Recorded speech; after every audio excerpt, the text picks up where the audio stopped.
9 ways to come up with great ideas for non-creative people. Hey, are you looking to come up with some great ideas? Maybe it's a promotion, maybe it's a video, maybe it's a blog you're having to do and you just can't seem to come up with any good ideas. Well, you're going to want to watch this video to the very end, because I'll show you in this video how there aren't creative people and non-creative people.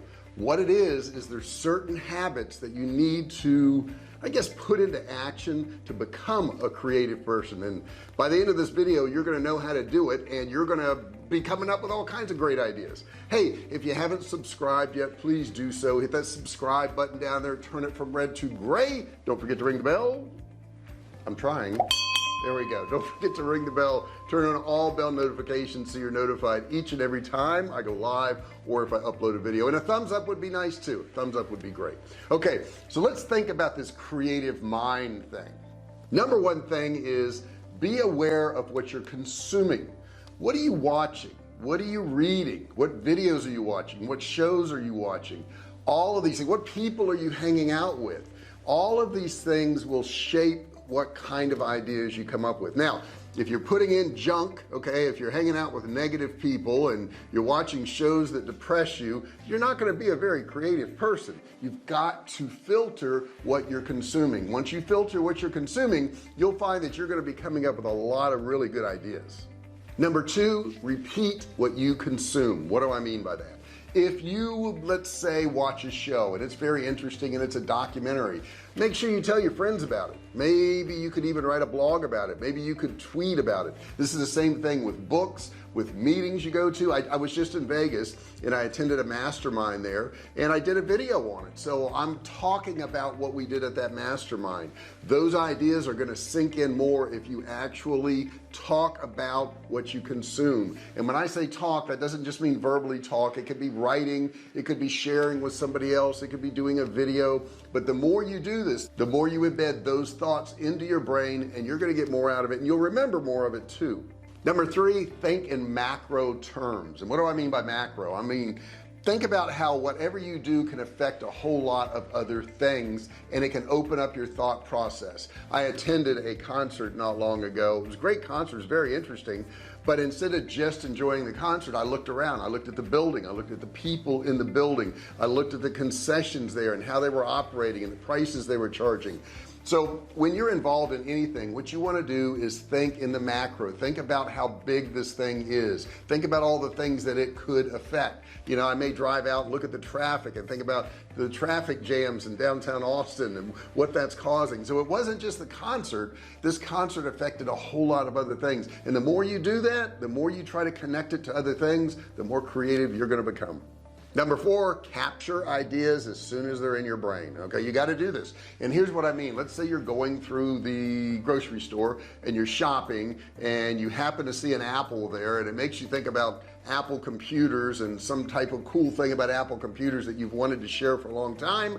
Stop. Take out your phone, open your notes application or whatever application you want, and write that down. Put that in there. Put a little voice note in there about what you're thinking about if you want to do it that way. As soon as you start recording all these ideas that you come up with during the day, you're going to have a whole list of great ideas, because we really do think of stuff all during the day, but we normally don't stop and document it. We don't normally stop and put it somewhere.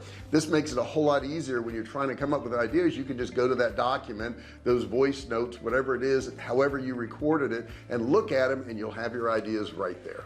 Number five is speak your ideas. As soon as you come up with an idea, and I do this with my wife a lot, we're sitting on the couch and I'll think of something and I'll turn to her and I'll tell her all about the idea.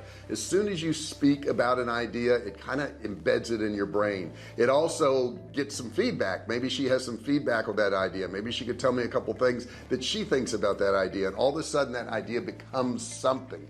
But you got to do this. You got to speak it, and you got to speak it right then. Don't worry about editing. Don't worry about making it sound perfectly. Just say what's on top of your head, and it'll grow into something else. Number six, come up with more questions around your idea. And what I mean by this is, let's say I was just recently in Vegas. I stayed at Resorts World and I walked through the casino, which you have to do to get anywhere in Vegas, right? You got to always walk through the casino. But I looked at what shops they put at the front and the back of the casino, and it was very interesting. At the back of the casino, they had this place called Dog House, and they served hot dogs and fries, and it was like a, I guess, a sports bar type thing. And at the other end they had a whole bunch of really high-end shops.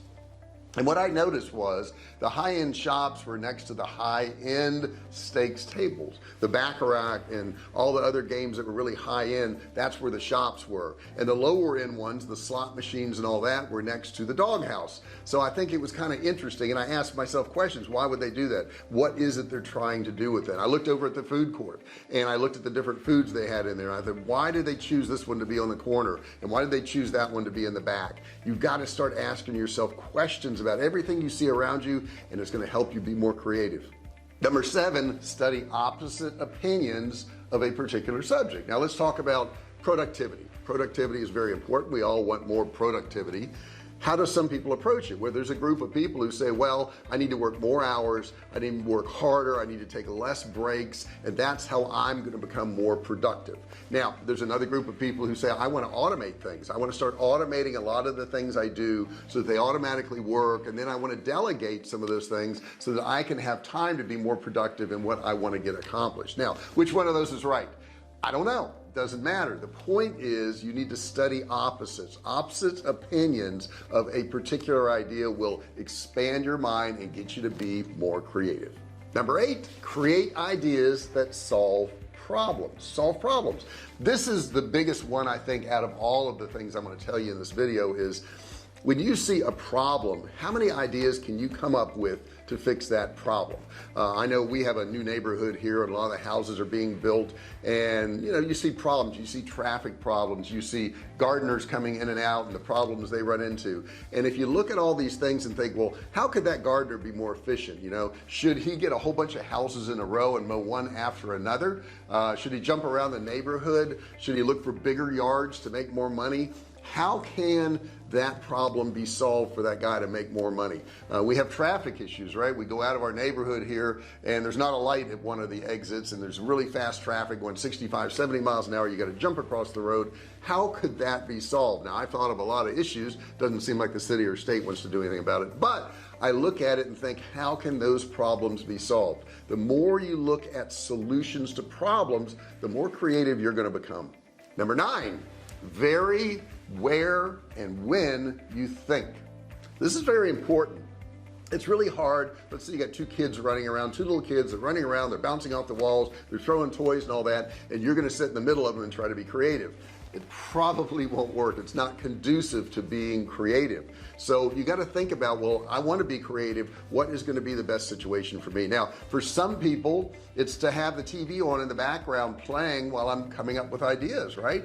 To other people, they need a solid, quiet room with no interruptions, nothing. It's perfectly, climate controlled, and it doesn't bother them. I personally will go to Starbucks and I'll sit down there and there's people running in and out, and there's music playing. I can put my headphones in and I can be more creative there.